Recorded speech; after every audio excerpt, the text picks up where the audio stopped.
the Israeli Defense Forces are claiming that in the attack on Hezbollah's central headquarters, 20 more terrorists have been killed alongside Hassan Nasrallah, and the list of senior officials among them and a map showing the location of the headquarters under residential buildings has come to the fore. So it's not just Nasrallah. It's 20 more terrorists who have been killed, and it includes more senior commanders. In fact, Nabil Qaouk has also been killed. He's a top Hezbollah commander. He has been neutralized by Israel. So this is an airstrike by the Israeli Defense Forces following the death of leader Hassan Nasrallah. And remember, Qaouk was the deputy head of Hezbollah's Central Council and was involved in military operations since the 80s. And 20 more terrorists have been killed. You can see the map that has been released by the Israeli Defense Forces. So Israel is mounting offensive on Lebanon. It has said that it has settled the scores, but it will not stop here. It is all set to completely bulldoze the Hezbollah commanders, the leadership, the entire system.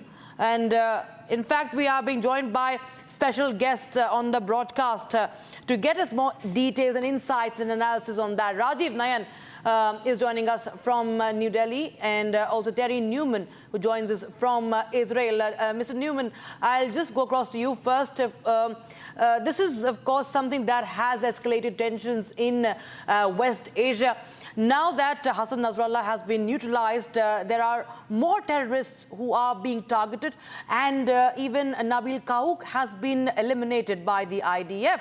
Now, what happens next? Can we say that the entire backbone of Hezbollah has been broken down by the Israelis, or there's still more to, in store as far as Hezbollah is concerned? Good afternoon.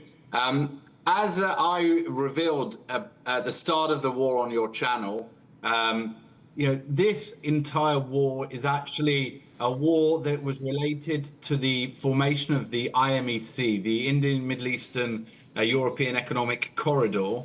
And you probably heard Prime Minister Netanyahu last week in the United Nations specifically stating this, that what we have seen over the last 11 months has been an attempt to derail the blessing of connecting India up through the Middle East, through Saudi Arabia, into Israel and into Europe.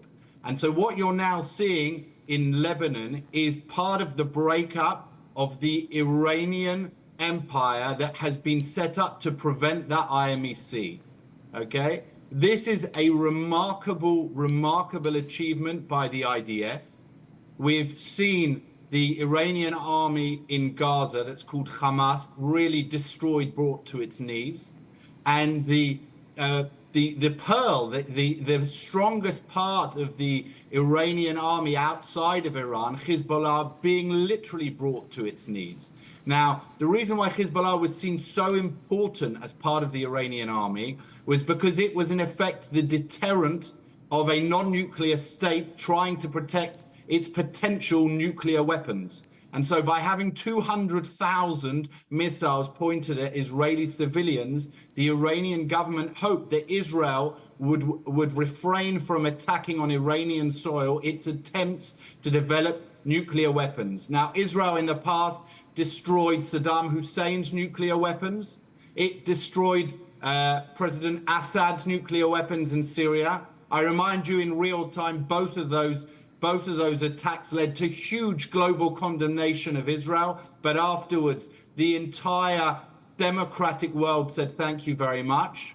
And what I see now is exactly the same happening. Israel is destroying the nuclear deterrent of Iran, such that then we can really prevent Iran from becoming a nuclear state. So this is very important, and it is the start of a process, but it has not been finished. Absolutely. In fact, I'll go to Mr. Nayan. As Terry was pointing out on the economic corridor in West Asia, and we've seen that how, Nasrallah's death is being seen as even more serious than even the assassination of Qasem Soleimani. And it actually, breaks down the axis of resistance of Iran somewhere. Now, how does this play out for India as far as its policy in the West Asian countries or the West Asian region is concerned? Look, Indian stand is quite clear that no terror attack should be on Israel, and Israel's existence, Israel's survival uh, must be respected by other countries of the region. But at the same time, India also wants this war to end, because he's rightly pointed out economic activities are getting affected. The corridor, the dream corridor, will also be affected. Of course, if the business doesn't take place as usual, there will be problems. But India also maintains that this humanitarian aspect, innocent people should not be killed. This collateral damage must be minimized, or if possible, there should not be any collateral damage, or innocent people should not die because of the cross exchange of fires. So Right. now the attack is taking place. Israel has got its own rationale, its own objective, and Netanyahu was very categorical and very clear in United Nations, until unless he eliminates, or Israel eliminates all the terrorists, he will not stop. He is not in favor of ceasefire as of now. And he also wants that all the people around, I believe, 60,000 people who have been displaced in northern Israel must come back. So we all respect, like Israelis, these feelings and people who are getting disturbed. October 7 last year, when large number of Israelis were killed by the Hamas attack. So we all have got sympathy. We also bear terror attacks from our neighborhood. So we can understand the feelings of Israeli friends Right. and Israel. But this humanitarian angle must also be taken into account. And innocent people from other sides should not die. This is what I think. Right, Mr. Nayan and Mr. Newman, I request you both to please stay on with us, because